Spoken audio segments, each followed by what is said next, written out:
Hello, my name is Dave Crook. I live in Hutchinson, Kansas. Recently got a job at the Inman Funeral Home. They are located at 312 East Center Street in Inman, Kansas. Here's their information.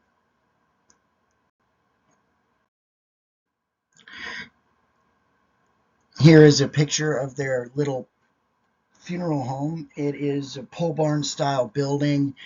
It's simple yet quaint, very nice looking in town. You go through this, little country town of a little over 1,000 people. They have like one convenience store, big green elevator, but it's a whole bunch of old houses. And then you turn the corner, and there's this beautiful building. She has a really nice size parking lot just to the right of the building.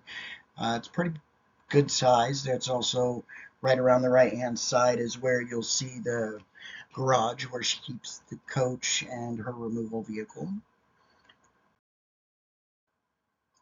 Here is Athena Johnson. She is the funeral director, embalmer, and owner of the Inman Funeral Home.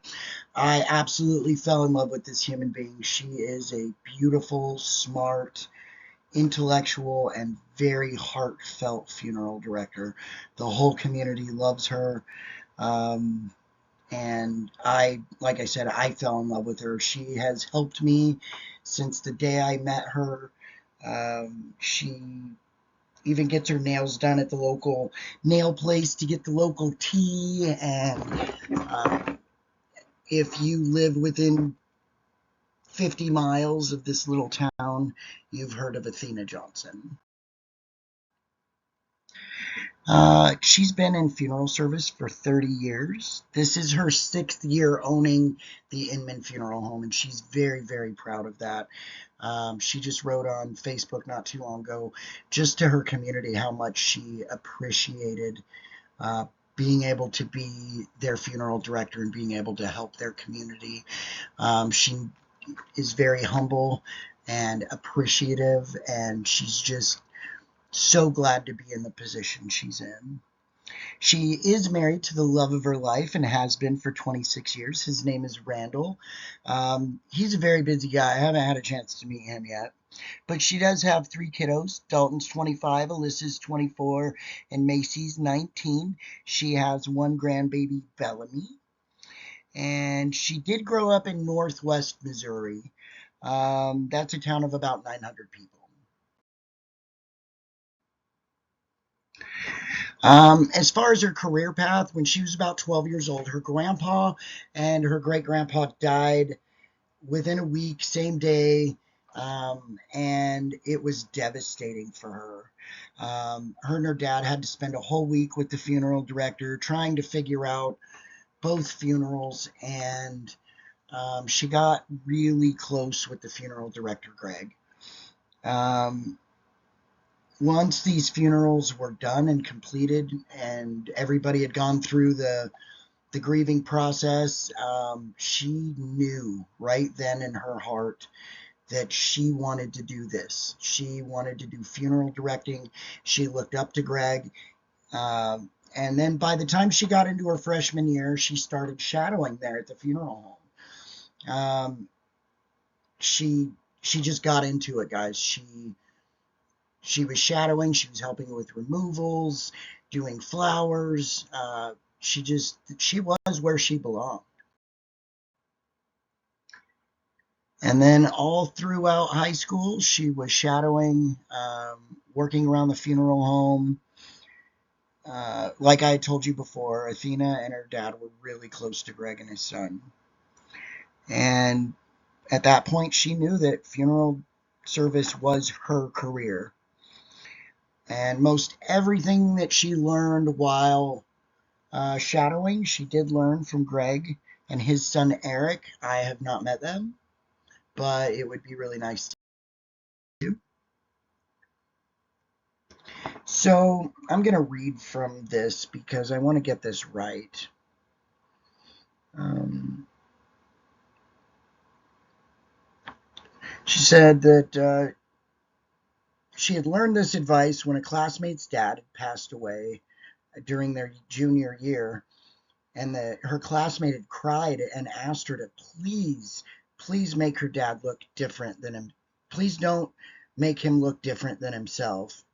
And when the gal left, Athena was in tears. She's like, oh my God, I don't know what to do. And Greg had told her that, you know what, if you ever stop being affected by things like this, and you stop being affected by the emotions of your families, and you stop trying so hard, that's when you need to get out. Just get out.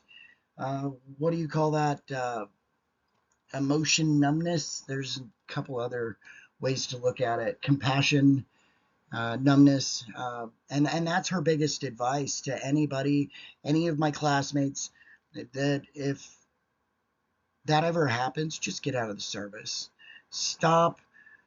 Don't be an order taker, funeral director. Don't just go out there for the money. Yes, we all need to make a living, and I'll get into that in a minute because she made a comment about that as well.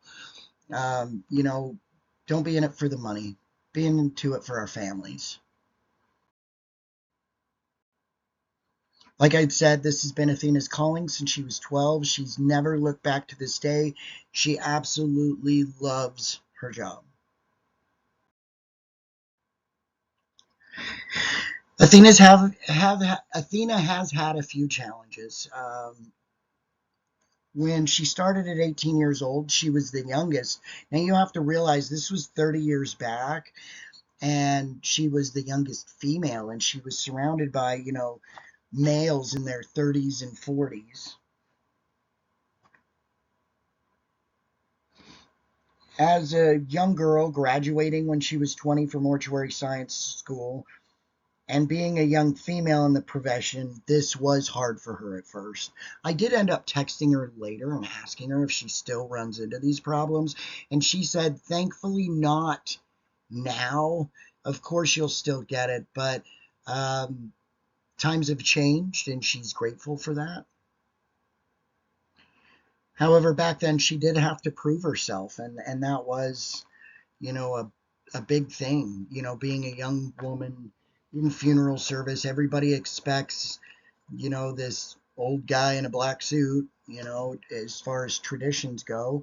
And here comes 20-year-old Athena. I'm your funeral director. She did have some colleagues and some families that looked at her sideways, but never anything that ever stopped her. She wasn't going to let anything stop her from being a funeral director.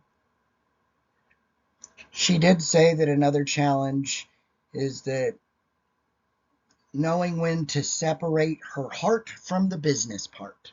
You have to separate your heart from the business part.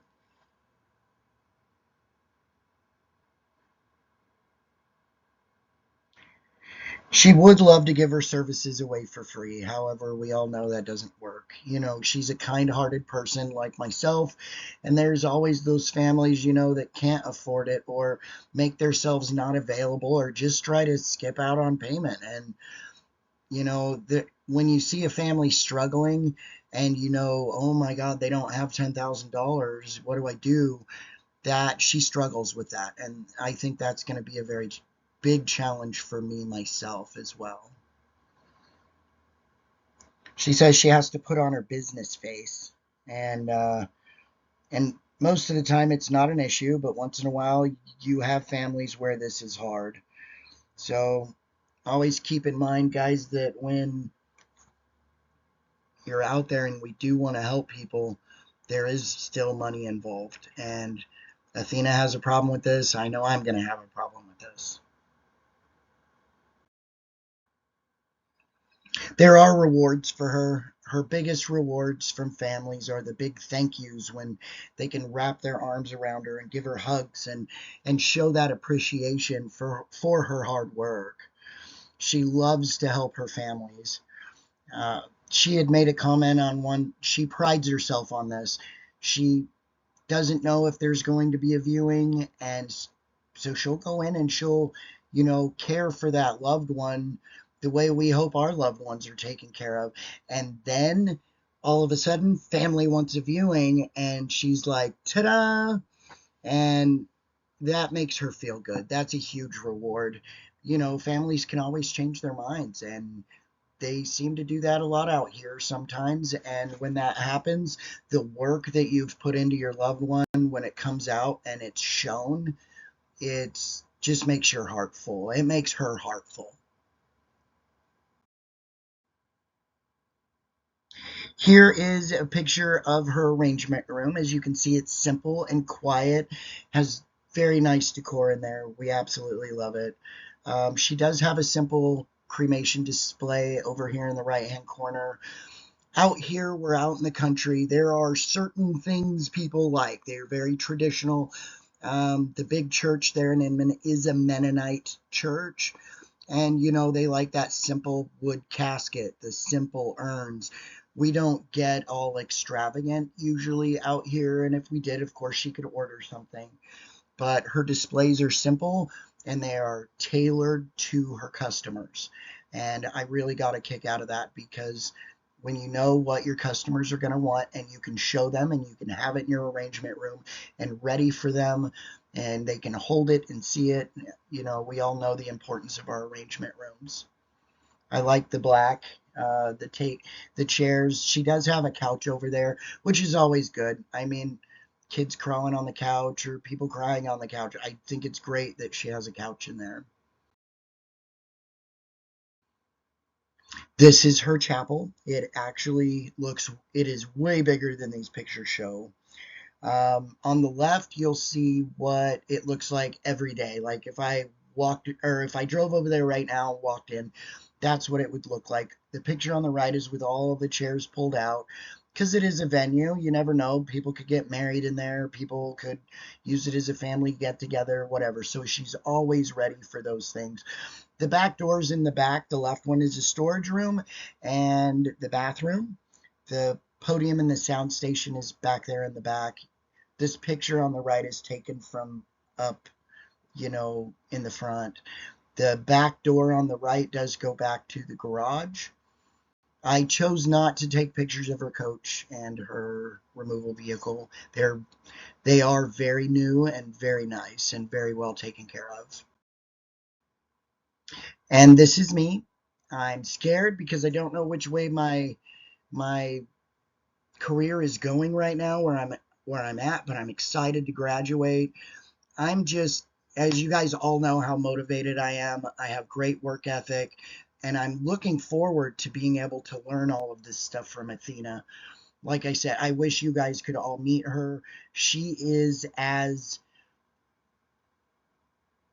spicy and as motivated and excited as I am, and I'm just now getting out of funeral school, or mortuary school, excuse me. I don't know where that came from. She's very empathetic to my current situation. She recently got me out of a pretty bad situation, and I am thankful for that. When you can call one of your colleagues or one of your preceptors or one of your instructors and ask for help, and they always show you um, the right thing to do, not necessarily what's best, but the right thing, the ethically right thing to do. I'm glad that I have this woman in my corner. I think she's amazing, and like I said, I wish you guys could all meet her. I had a wonderful time interviewing her. And if you guys have any questions, please give me a holler.